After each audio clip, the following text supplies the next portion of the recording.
Hello aspirants. ICMR ने एक ऐसी वैकेंसी निकाली है जो शायद उसने 4-5 साल पहले निकाली थी। और वो मोस्ट इम्पॉर्टेंट वैकेंसी है scientist B for non medical position. तो अगर आप में से एमएससी या फिर पीएचडी करे हुए कैंडिडेट्स है और जिनकी एज 35 से कम है for general and for other categories relaxation are there, तो आप इस पोस्ट में अप्लाई करने के लिए बिल्कुल एलिजिबल हैं। तो वेलकम टू उपलब्धि। और आज हम बात करने वाले हैं एक इतनी इंपॉर्टेंट पोजीशन के बारे में जिसके लिए बहुत ही कम नोटिफिकेशंस निकलते हैं, और इस बार नोटिफिकेशन निकला है तो डेफिनेटली वैकेंसी तो होगी ही होगी। तो हम जल्दी से डिस्कशन करते हैं कि क्या है। उससे पहले हम बात करते हैं कि अगर आपके अंदर एक हिडन स्टार छुपा हुआ है तो उपलब्धि अपना कैंपेन स्टार ढूंढ रहा है और उसमें बहुत सारे प्राइजेस भी हैं।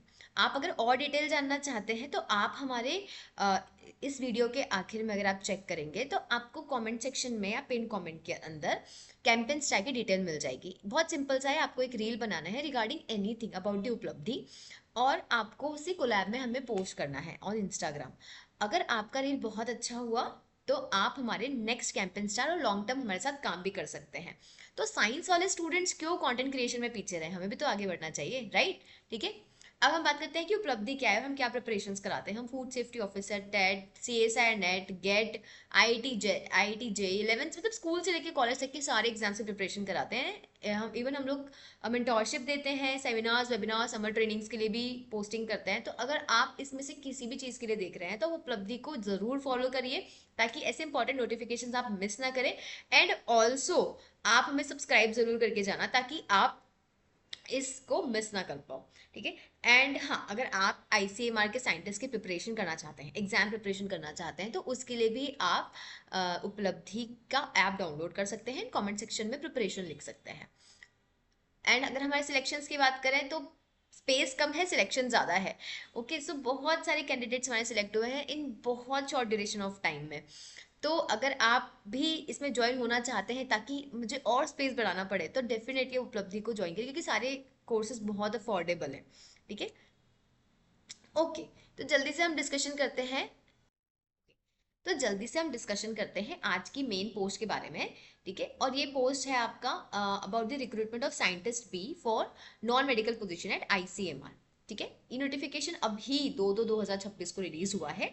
और ये इसमें क्या क्या चीज़ें हैं वो जल्दी जल्दी से डिस्कशन में आएंगे।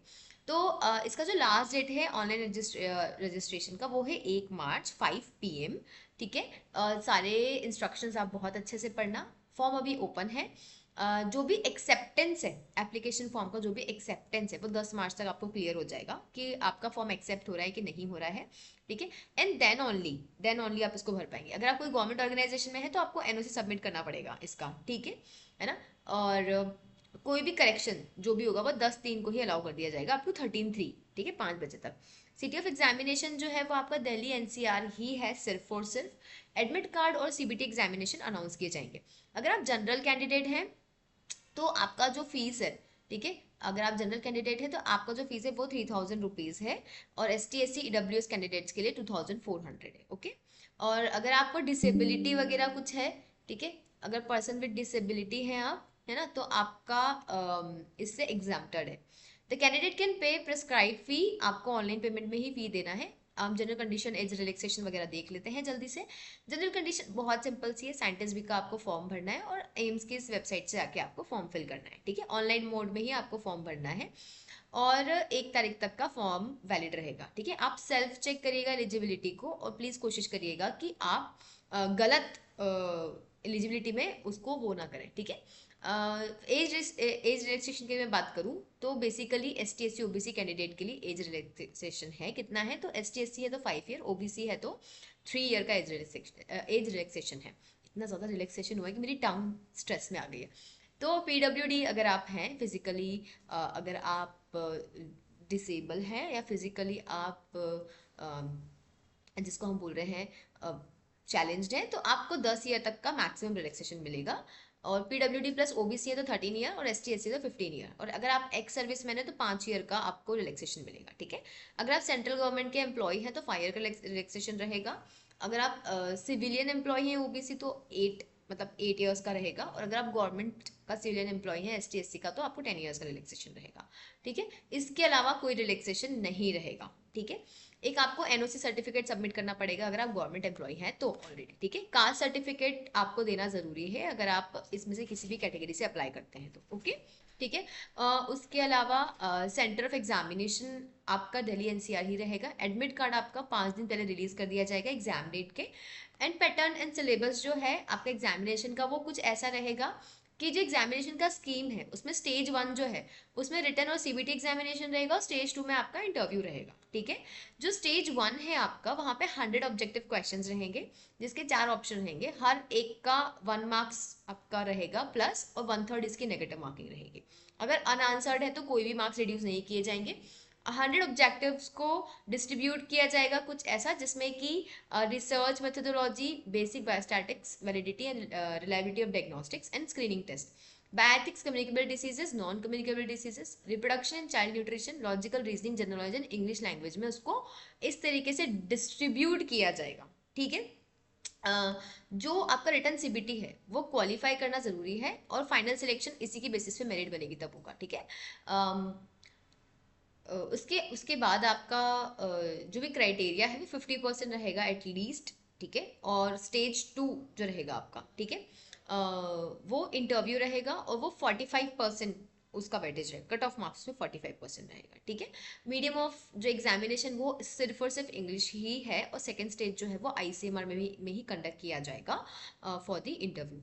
अगर आप प्रिपरेशन कर रहे हैं और मेरिट रेजोल्यूशन पे अगर बात आ गई आपकी, मान लीजिए 2 लोगों को सेम नंबर आ गए, तो उस केस में first by the number of wrong answers check किए जाएंगे, ठीक है। नेगेटिव मार्किंग स्टेज 1 में चेक करेंगे, where in those in fewer wrong answer, ठीक है, will be placed higher, okay.